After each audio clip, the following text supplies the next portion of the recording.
আল্লাহ যখন এই পৃথিবী সৃষ্টি করলেন, পৃথিবীর মধ্যে ভাইব্রেশন হচ্ছিল, কাঁপাকাঁপি, কাঁপছিল পৃথিবী।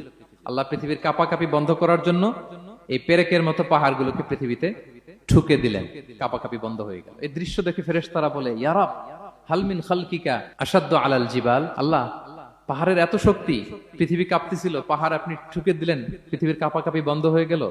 আপনার সৃষ্টির মধ্যে পাহাড়ের চেয়ে শক্তিশালী কিছু আছে? আল্লাহ বললেন আছে। সেটা কি? আল হাদিদ।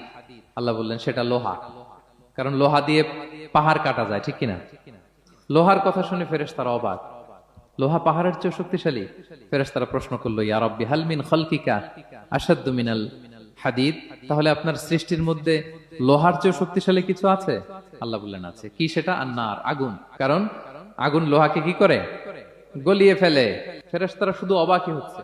ফেরেশতারা বলে, আগুনের চেয়ে শক্তিশালী কিছু আছে? আল্লাহ বলে আছে, আলমা, পানি। কারণ আগুনে দাউ দাউ করে জ্বলে ওঠা আগুনের মধ্যে পানি দিলে আগুন অস্তিত্ব হারায়। ফেরেশতারা শুধু অবাকই হচ্ছে। তারা বলে, তাহলে পানির চেয়ে শক্তিশালী কিছু আছে? আল্লাহ বলেন আছে। আর রিহ, বাতাস।